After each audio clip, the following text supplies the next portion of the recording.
Magandang araw, Lubowans. Narito na ang mga latest mula sa Bayan ng Lubo. Ito po ang Lubotang Lao TV News Update.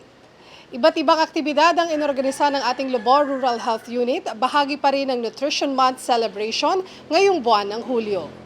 Bilang bahagi ng ika-50 taong selebrasyon ng Nutrition Month na may temang sa PIPAN, sama-sama sa nutrisyong sapat para sa lahat, samot-saring aktibidad ang inorganisa ng Lubo RHU upang gunitain ang Nutrition Month.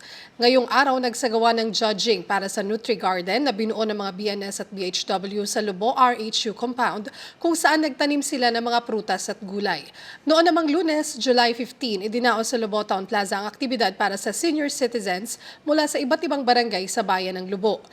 Pinangunahan ni Municipal Health Officer Dr. Alec Caintinho at MNAW Leilali M. Ebora, Lubo RHU staff at Lubo Municipal Hospital Dietitian Maria Princess Mendoza ang aktibidad kasama ang mga BNS na silang katuwang sa pagpapatupad ng maayos na kalagayan ng nutrisyon para sa mga may edad. Kasama rin nila ang BHW mula sa iba't ibang barangay sa ating bayan.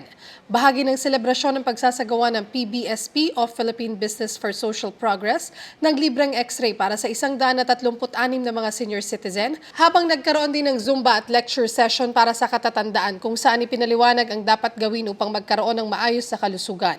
Isasagawa naman ang culminating activity sa susunod na linggo. Muling nagsagawa ng payout para sa programang Tulong Panghanap Buhay sa ating disadvantaged o displaced workers o TUPAD, ang Department of Labor and Employment o DOLE sa pamamagitan ng Mayor's Action Center o MACE, kasama ang kinatawan ni Senator Loren Legarda at si Batangas Vice Governor Mike Libiste noong Martes, July 16. 243 benepisyaryo mula sa iba't ibang barangay sa ating bayan ang naging bahagi ng programa at tumanggap ng cash assistance sa programang isinagawa sa Lubo Town Plaza. Ito ay sa inisyatibo pa rin ng ating punong bayan, Mayor Lota Manalo at Vice Mayor Jerly Manalo mula sa pondo ng opisina ni Senator Loren Legarda. Matagumpay namang naisagawa ang advocacy campaign para sa sangguniang kabataan ng iba't ibang barangay sa bayan ng Lubo noong July 16 sa Lubo Rural Health Unit. Pinangunahan ito ni Dennis Nambio ng Relief International UNICEF sa pakikipagtulungan ng Lubo RHU, katuwang ang Provincial Health Office at lokal na pamahalaan ng Lubo. Dumalo rin sa nasabing aktibidad si SB member at Chairman ng Committee on Health and Sanitation, Honorable John Michael Anyayahan. Kabilang sa napagtalakayan ng estado ng routine immunization sa bansa at mga checklist ng suportang kailangan sa pagbabakuna.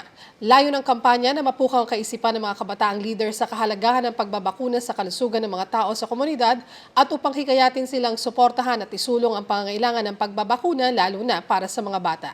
Ipinamahagi naman ngayong araw, July 19, sa Lubo Town Plaza ang cash assistance para sa mga person with disability o PWDs mula sa Cash for Work program ng Department of Social Welfare and Development Office o DSWD sa ilalim ng Kapit Bisig Laban sa Kahirapan Comprehensive and Integrated Delivery of Social Services o KALAHI-SEEDS sa pakikipagtulungan ng ating MSWDO at ng Person with Disability Affairs Office. 100 PWDs buhat sa iba't ibang barangay sa bayan ng Lubo ang naging benepisyaryo ng programa.